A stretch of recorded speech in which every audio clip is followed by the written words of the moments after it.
დემოკრატია ხალხის მმართველობას ნიშნავს.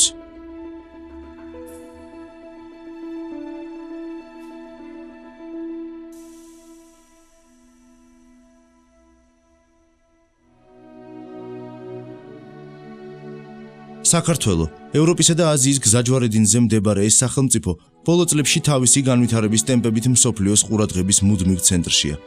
ევროპის ამ პატარა ქვეყანაში, რომელიც თავისი კლიმატითა და ბუნებრივი რესურსებით ტურისტებისთვის მიმზიდველი ხდება, თითქმის ყველა სფეროში ინტენსიური რეფორმა მიმდინარეობს.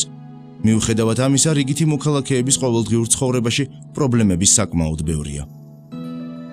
ევროკავშირის ფინანსური მხარდაჭერით ორგანიზაციებმა საქართველოს ახალგაზრდა იურისტთა ასოციაციამ, სამართლიანი არჩევნებისა და დემოკრატიის საერთაშორისო საზოგადოებამ ერთობლივად განახორციელეს პროექტი ხალხის მანიფესტი, რომელიც მიზნად ისახავდა საქართველოს დემოკრატიული განვითარების პროცესის ხელშეწყობას მოქალაქეთა ჩართულობის გაზრდით ადგილობრივი თვითმმართველობის ორგანოების მიერ გადაწყვეტილებების მიღების პროცესში.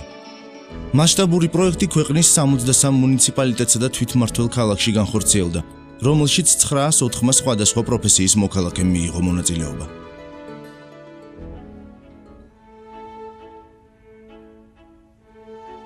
ხვალინდელ დღეზე ფიქრი საქართველოს მოქალაქეებისთვის მნიშვნელოვანი საზრუნავია. ახმეტაში მცხოვრები დიასახლისი მარინე ჭინჭარაული ერთ-ერთი აქტიური მოქალაქეა, რომელიც ამ მასშტაბურ პროექტში პირველი დღიდანვე ჩაერთო. დღისით ყოველდღიური საქმიანობის შემდეგ დაღლილი, როდესაც შენ თავთან რჩები მარტო და ოჯახს დააბინავებ და დააპურებ, დააძინებ, მერე მოგეძალებ, არა, ხვალინდელი დღე რა იქნება შენი შვილებისა, როგორ ქვეყანაში იცხოვრებენ ისინი.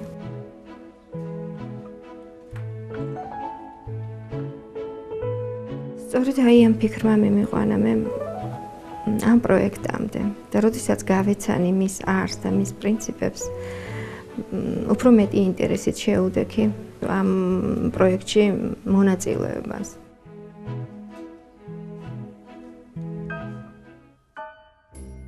პროექტ ხალხის მანიფესტის ფარგლებში დაიწყო მოსამზადებელი ეტაპი. გამოვლიდნენ პროექტში მონაწილეობის მსურველები და პირველი შეხვედრის შემდეგ დაისახა მიზნები მომავალი საქმიანობის შესახებ. ტრენინგების პერიოდში ორიენტაცია ავიღეთ, რა უნდა გვეკეთებინა. წასულები ვიყავით ლაგოდეხის რაიონში, შევხვდით ადგილობრივ სასოფლო თემს. ესეც ერთ-ერთი ამ მანიფესტის ნაწილი იყო. და როდესაც უყურებ სხვა რაიონში რაღაც სასიკეთო ხდება, იმედი გეძლევა და გინდა რაღაცა გადმოიტანო და შენ რაიონშიც გააკეთო. ისეთი მოხდი წამოვიღეთ იქიდან. ისეთი კარგი მოხდი. მთელი ღამე არ ამძინებია. როგორ შეიძლებოდა, აი ჩვენი რაიონისთვის მოგვერგო, აი იქაური სიტუაცია. ტრენინგის მნიშვნელოვანი კომპონენტი მოქალაქეებისთვის საკუთარი უფლებების განსაზღვრას შესწავლას მოიცავდა. საქართველოს ნებისმიერ მოქალაქეს უფლება აქვს მიიღოს საჯარო ინფორმაცია ადგილობრივი თვითმმართველობის ორგანოსგან, წინასწარ გაეცნოს ადგილობრივი თვითმმართველობის ორგანოს გადაწყვეტილებების პროექტებს, მონაწილეობა მიიღონ მათ განხილვაში, მოითხოვონ გადაწყვეტილებათა პროექტების გამოქვეყნება და საჯარო განხილვა.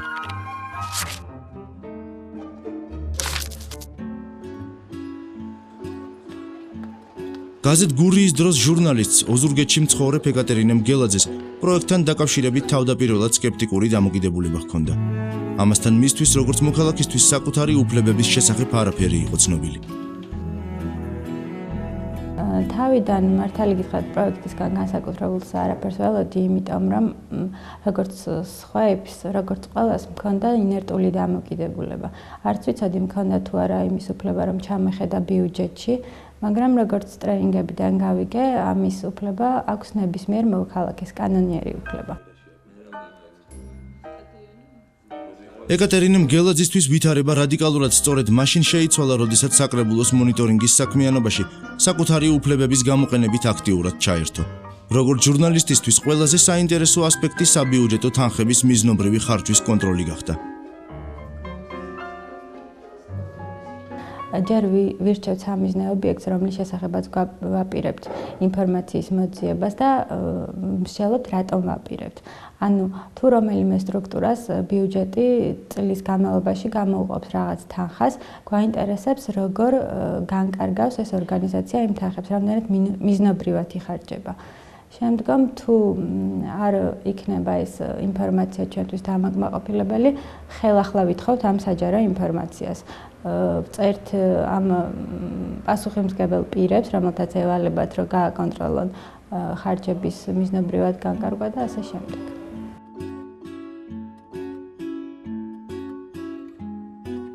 პროექტის ერთ-ერთი მთავარი ნაწილი აქტიური მოქალაქეებისთვის სხვა არასამთავრობო ორგანიზაციების საქმიანობის გაცნობა და ამ მიზნით რეგულარული შეხვედრების მოწყობაა. რეგიონებში მოქმედი სხვადასხვა არასამთავრობო ორგანიზაციების წარმომადგენლები დაინტერესებულ მოქალაქეებს ხვდებიან და მათ საკუთარ გამოცდილებას უზიარებენ.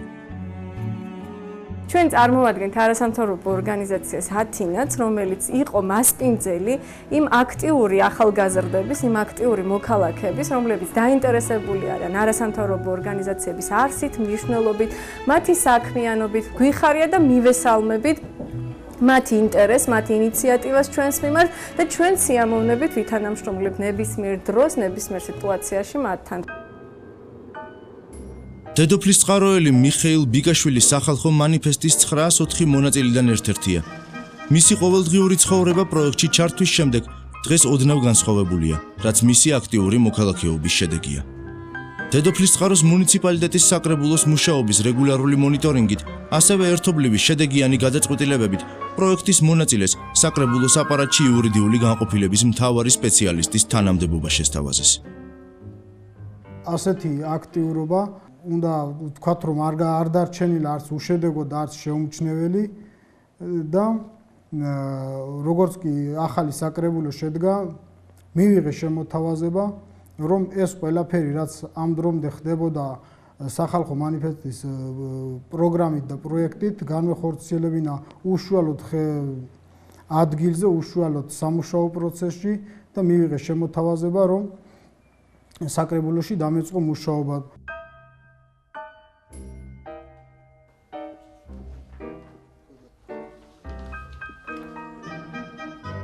მონაწილეობას იღებდა სამუშაო გეგმების განხილვაში, პროექტების განხილვაში, მიჰქონდა მასალები, მოჰქონდა თავისი წინადადებები, გვთავაზობდა გარკვეულ საკმაოდ გონივრულ წინადადებებს და ეს ყველაფერი გაითვალისწინა საკრებულოს თავმჯდომარემ და ამის შესაბამისად დასაქმდა სწორედ საკრებულოს აპარატში.